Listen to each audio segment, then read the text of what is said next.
think we got back. We're back. We're on. We're recording. We're back with everybody, yes. Okay.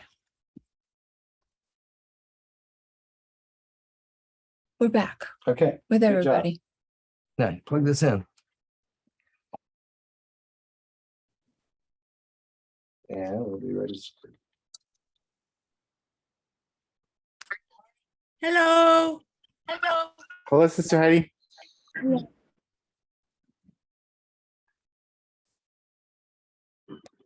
Hey, Sister Heidi. Hello.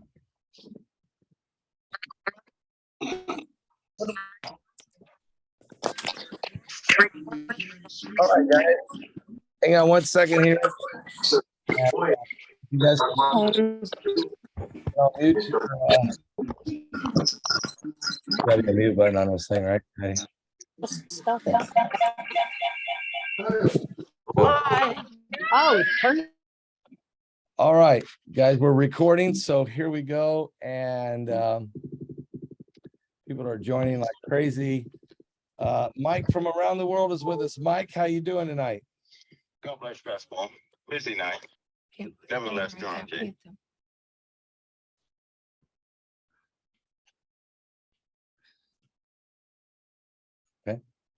All right. Busy night tonight, Mike?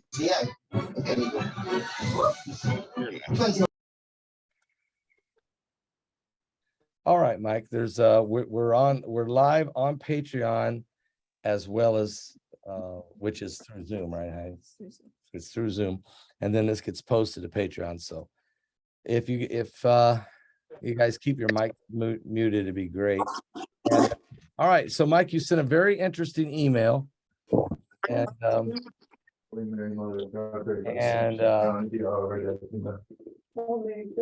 share with us.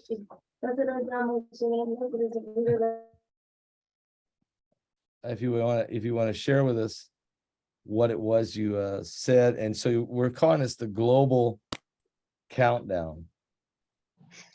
Yeah, it's a good title for it. That's about what it is. In the email, Pastor Paul, this point we're at. When Putin made his move, he effectively surrounded his off-sea, is what he did. So he's got, that's a major point. However, anybody who touches those territories, by way of his constitution, Putin has a legal right for retaliation and also to view any aggressive acts of those places as an offensive against Russia. And so he's not showing any motivation towards talks or anything else. As a result of that, as a consequence of that, everybody is getting together this week. They've already started drafting things. So they're going to give him an ultimatum. And we all know what that means. Democracy, they're going to continue to say it's a threat to democracy, and it is to a degree, but he has really, this time, he's fully isolated himself against allied forces, NATO forces. And so military deployment following this deadline, because it's not going to be a long deadline.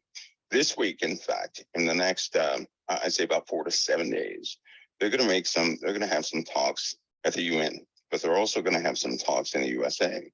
Most countries will have talks concerning military operations. And this is where everything is leading to. They also have to swift prepare for nuclear defensive because they understand that Putin has wind of NATO getting together with the US and everybody else, and policies are about to come forward.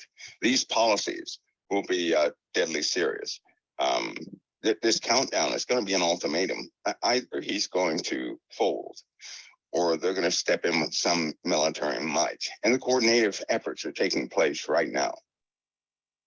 So when these efforts are taking place, is there, so I take it there's all kinds of movement going on, not just Russian movement, but United States and maybe every nation in the world, NATO for sure.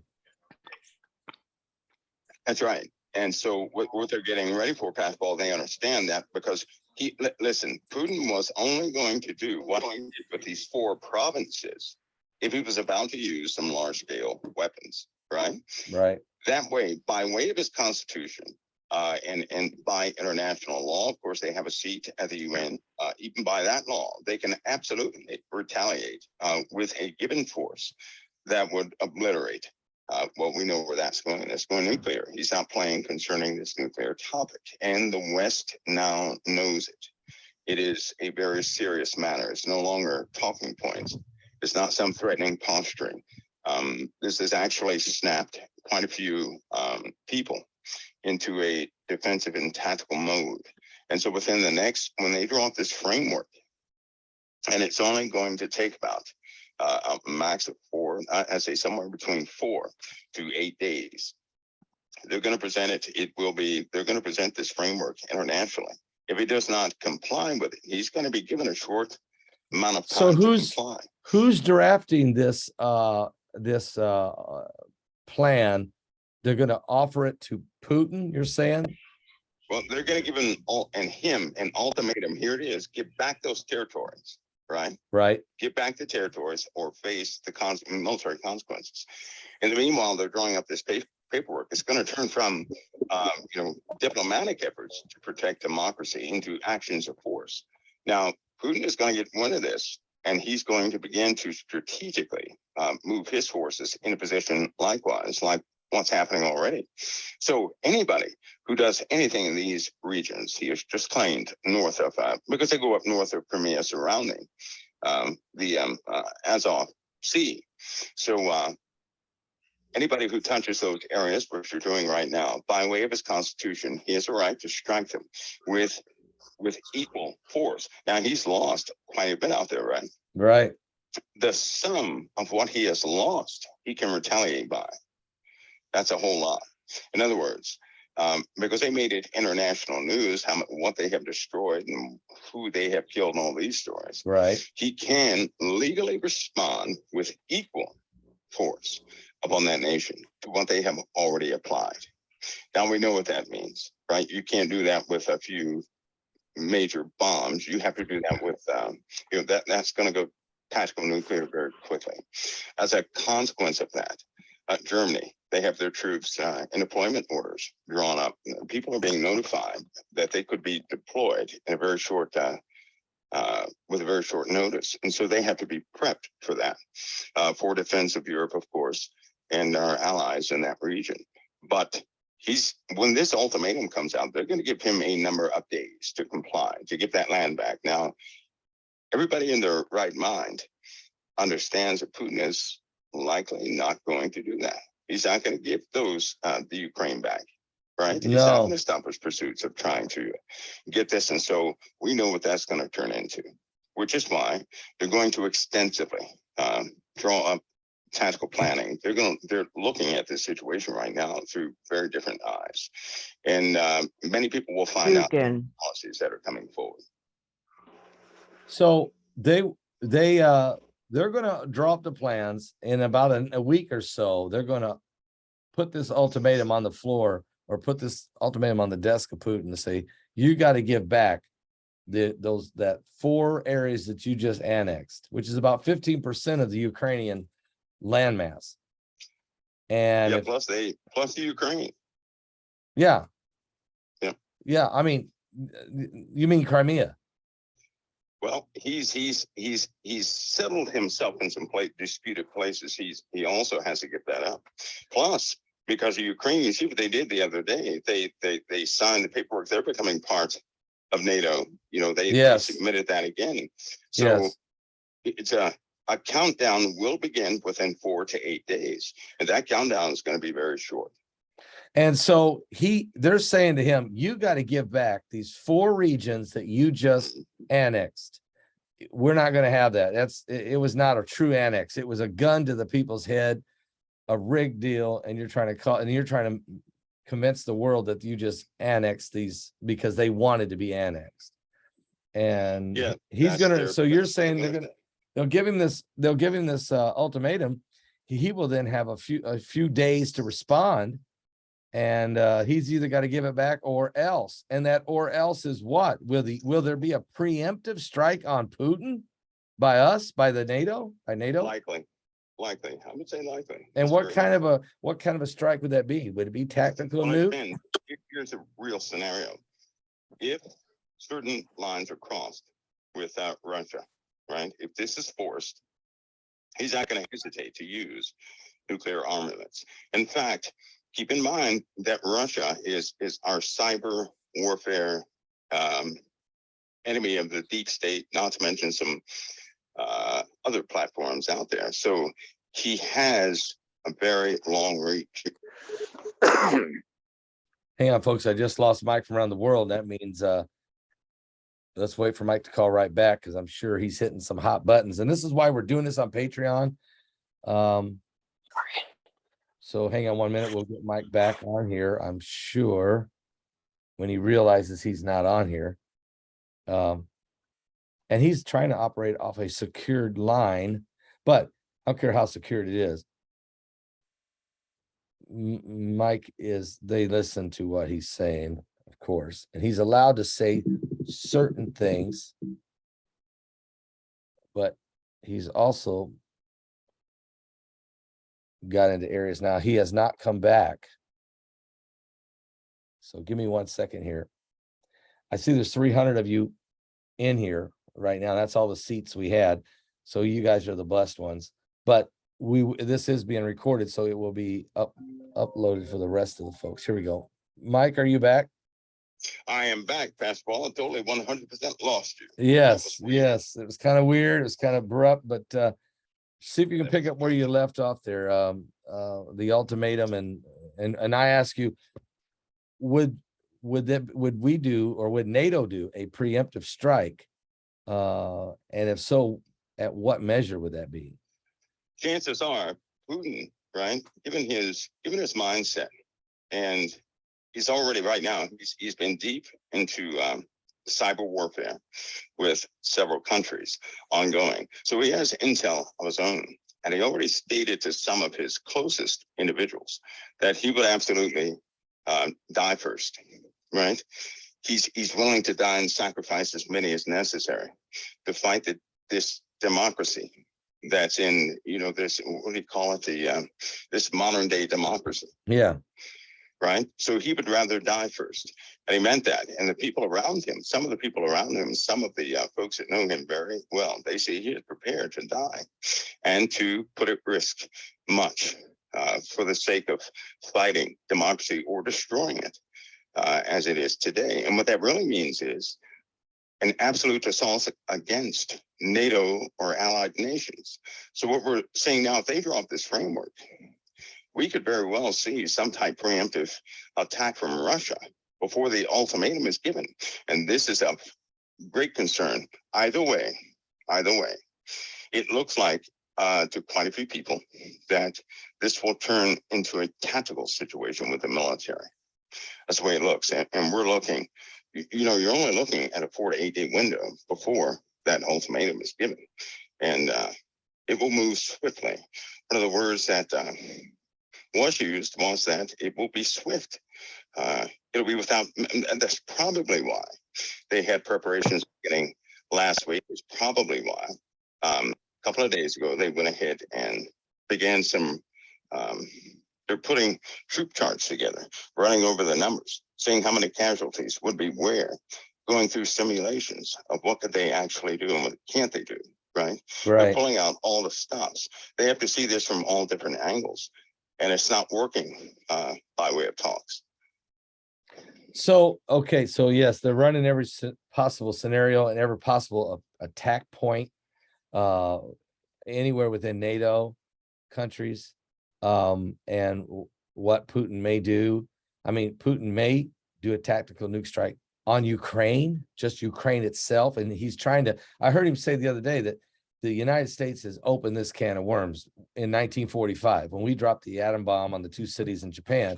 He said, don't blame me. This was already opened up. This basically, they've already, you've already introduced this to the world. So whatever I do is nothing new. It's already been done. Now, of course, it's not nuclear. Atom bombs are not nuclear necessarily. So would he feel justified in dropping a tactical nuke in Ukraine? Maybe not on any of the other NATO countries, but Ukraine. And would we respond if he did that? I don't think he'll just drop one in the Ukraine. If that were to happen, he would have a retaliation because there's no way to contain radiation to one area like that. Right. So this whole conversation, what you're talking about right now, came up last week. As a result of that, naval movements have been reinitiated in several areas. And we have some standoffs right now as a result of that, one shadowing another. So people are prepared and they're waiting for, naturally that order to be given. I do not think Putin already said that America would not retaliate, that NATO forces would not retaliate if he did use a nuclear weapon. He's been touting that they wouldn't retaliate. But the US and other nations are deciding they're past the point of diplomacy. That's why this situation is different. In this last move of Putin, he was warned not to do it. And he did so anyway. He did it anyway. Yeah. Yeah. So diplomacy is soon to end. And that diplomacy could end in 4 to 8 days. That quick. When you say 4 to 8 days, is it because that takes that long to get the nuclear silos or the equipment? Well, no. Believe me, they have things ready right now. 4 to 8 days is when they're going to present this to the international community, right? Right. In 4 to 8 days, then they're going to get that ultimatum. They're going to watch his responses very closely. And remember, he could do a preemptive at any time. Once this is issued. So they have to already be in position prior to giving that ultimatum. Yeah, they have to be already fingers on the trigger when they hand him their ultimatum. That's right. And he could even do something before the ultimatum is even handed to him. That's the worry. That's the worry. That's the worry right there. So basically, all hands are on deck at this moment. Fingers are on the trigger everywhere, and battleships and nuclear subs are in position or moving to position. What's China doing right now? China's doing the same thing everybody else is. They are also preparing themselves for insertion into this. See, if Russia happens to lose, what's going to stop that machine from finishing off the rest?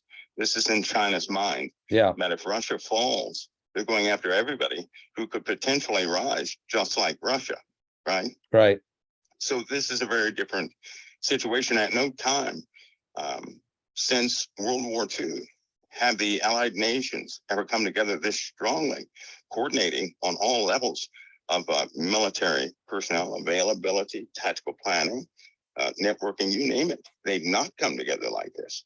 And some of the simulations, some of the folks are saying that these are brand new simulations they've not seen before. So which tells me these are real-time tactical simulations, not so much for data collection, but for an actual casualty ratio to see what the survivable places are if this were to take place, and to see what, which targets are better for long-term livability of those areas. So it's going to turn ugly pretty quick. This is unlike any other situation. When Putin made this move, it shocked a lot of people. A lot of high-ranking individuals were shocked because they know what this means. It was one thing to invade Ukraine, but it's another thing to then claim you have now taken over certain property, which is about 15% of the country. That's right. And so I guess that's when I bring up China, let me also approach it from another direction with China. Are we also worried about China seizing the moment? And if they see an attack by Russia on NATO and they see a vulnerability, is there some concern that they could jump in the fray to help? Yeah. One of the bad parts is that China does not have trash equipment. China's quite advanced. Yeah, they're quite advanced, and so that's a very big issue. I would say that at least 60% of the fleet will have to be utilized in that area. 60% to protect. They're going to have to protect us from China. That's right. Yeah, that means the stations in Alaska are prepped and ready to go. And if if all this is true, because it was only 4 days ago when they moved up to another level, we will change our defense posture. That's coming next. If not this week, it's going to come very soon then, because we're going to face some troubles, imminent troubles. And so these things are going swiftly. This is unlike any other time. There's never been a threat against NATO this strong since World War II. No. There's not been, and Putin has shown no willingness to back down, no willingness to actually collaborate or cooperate or come up with anything, right? So long as the democratic machine that he keeps calling a democratic machine is functional, Putin is going to fight, because if he loses the Ukraine, in his mind, Russia starves. There is no more Russia. So what will a guy do when he says there is no more Russia? This move he made, they warned him, I believe it's like 8 days prior to this ever happening. They warned him, don't do it. Don't do that. Don't do that. But because he did it, that really shows that if he'll do this, Pastor Paul, if he'll do what he just did, he's capable of just about anything. And his manifesto, I keep going back to his manifesto that he released a few days before he did the invasion in Ukraine. He showed the warped mindset of Peter the Great, Rasputin mentality of I've got to restore Mother Russia, and he was Good night. Don't make Luna bark. We already said good night, honey. He was painting a picture that he has to do this or else there's no other way. Has he really convinced himself? Apparently he's convinced himself of this because he's acting upon it. Yeah, he is acting upon it, which makes him a very unpredictable individual. Very unpredictable. He's by no means a dummy, right? So something is up his sleeve, but NATO forces, Western culture, right? All those countries, they have to do something very quickly, or the inevitable will take place, because he's already demonstrated, no matter what, he's not going to stop. He's not going to. I suspect he's going to bring out the big guns. Now he's going to bring them out because they're going to breach in these areas. He will bring out the big guns. There will be a public display of exactly what he's capable of. So he's going to pull out some of the equipment that you believe he's been holding back all this time. Oh yeah. And we're not even talking technical nukes here. We're talking about more weaponry that we haven't seen. That's right. And that's why he did this in the first place, to give him an excuse to use much stronger force, right? He's great at stalling. Yeah. He'll stall everyone until he gets exactly what he wants. In this case, if he has to destroy just about everything over there to get that land, that's only in a pure loss scenario. If NATO acts against him, if NATO accepts the Ukraine, you remember when they wouldn't do it about a month ago? Yeah, they just wouldn't touch it. Now it's not so different. For protection's sake, they're going to have to do something. Everybody is being forced to a side right now, and within 48 days, that countdown will begin. I'm not going to labor this too long, but I got another question I have for you is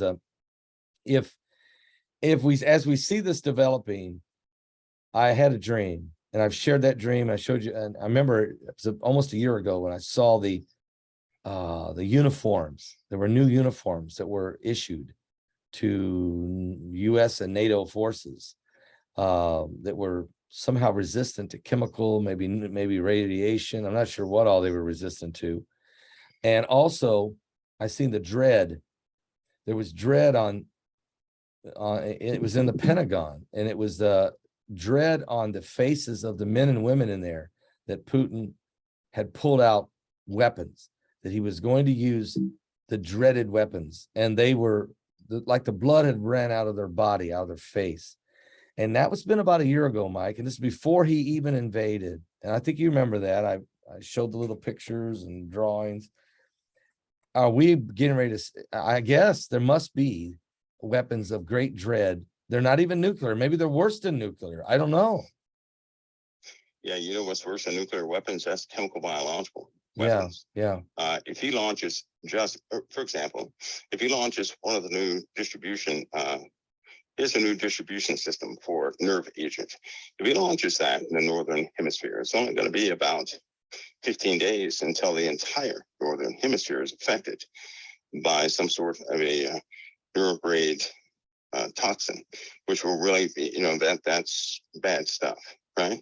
Even me, of all the weapons, I'm, chemical biological is quite scary. It's unforgiving. It's very damaging. Causes nothing but suffering.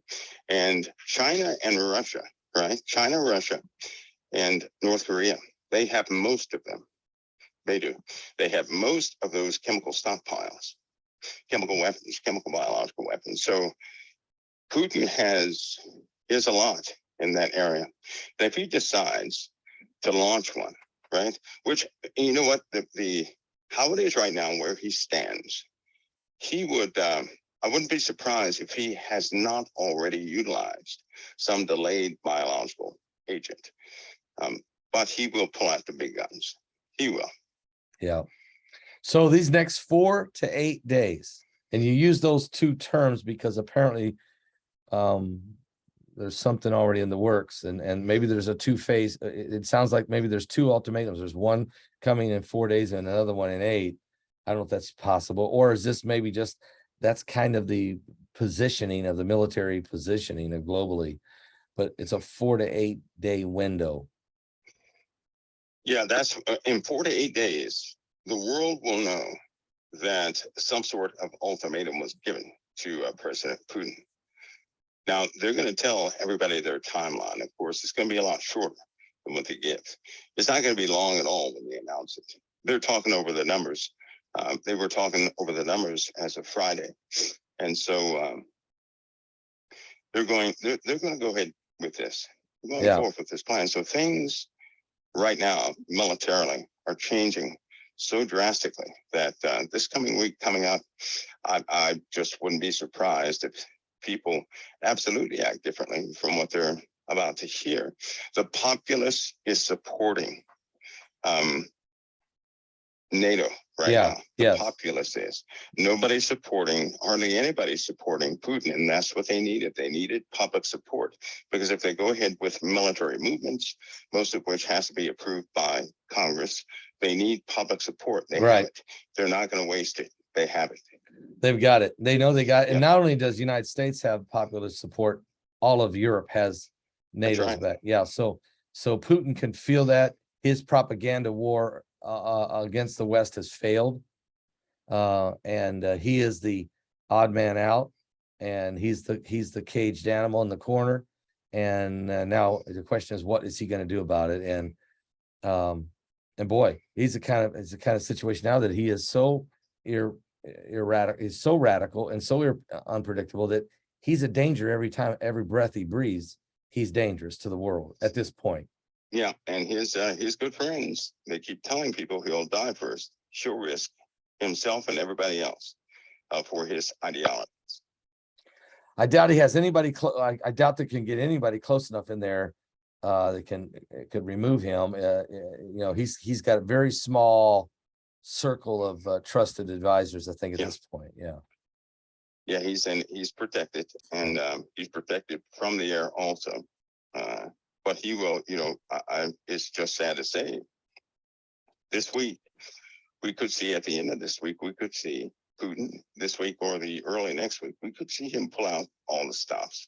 We could really see him go into another phase of his battle, of his mindset, which is going to cause all the Allied forces to do the same. And you also know, Pascal, they have German soldiers have already been scheduled for deployment, and that was week and a half ago. Yeah, I heard that. I heard something about that. French also likewise. Okay. Most Allied forces are going to do the same. The U.S. is active as far as people know, as far as weapons supplies, but that will increase also. Will we hear a change in the tone of the media tomorrow morning? I do believe it's going to become one of the key words every time something is really about to happen. For example, the Gulf War. Going back to the when they went backwards, Saddam Hussein and the three variants of the Gulf, Mogadishu, all these different places, they always bring up this word democracy. Yep. They bring up defense of democracy. Yep. And once all of them pinpoint an aggressor of democracy, it turns into this: we must guard democracy. And then, of course, we must fight to keep democracy, which will be a literal term. At that point, some of the talks will go on, and they're going forward with everything. Yeah. Yeah.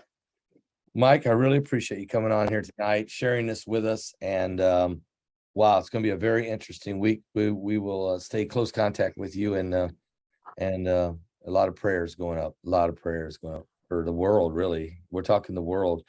You know, I knew something was really up tonight when I seen the Pope of Rome said he ditched his Sunday morning message to plead to Putin. I'm thinking that isn't going to happen. He's been told just how serious the situation is. They've told the Pope, go out there and plead. Okay, this is almost like a last ditch effort to. That is. Yeah. That is when the Pope goes and he tries to intercede. First of all, he has a situational awareness what's about to happen. Yeah. Because if any of the forces, good forces, or let's just say free forces, decide that he is going to launch chemical, biological, nuclear weapons, they will do a preempt. They will do it. They understand they're going to have to hit multiple targets, but they will do it. They'll have no choice. They're going to have to disrupt command and control of their Navy. Russia has a large underwater Navy, underwater Navy. And this is a big problem. We're going to have to do something with space also. He has a lot of equipment in space. Well, Mike, we're going to stay close on this. We'll watch it. I know you're going to be all over it, and we'll stay in touch with you. And we may have to talk before we ever get to Thursday night. It sounds like it's very possible in the next 4 to 8 days, the world is about to change. Absolutely. Yeah. Absolutely. And personally, I hope not, but I tell you what, Pascal, we've just not. No one. This isn't this is way beyond the Cuban Missile Crisis. Oh yeah. Yeah. That was This kindergarten. isn't all bluster. This is a lot of action, even tonight, behind some of these ideas. So. Yep. All right, Mike. I appreciate the call. I really appreciate it, and everybody here does too. God bless you, Pastor Paul. God bless you. Thank you so much. God bless you, Mike. Thank you, Mike. Thank you, Pastor Paul. All right. God bless. God bless. Thank you. There you have it, folks. You heard Mike, and yeah, this was pretty. Mike's. Look, you guys have been listening to me and Mike talk for 8-9 years now. That's the most urgent, the most candid, the most. This is the really problem. This is the real deal. He's ever done, and which means we're already in a different world.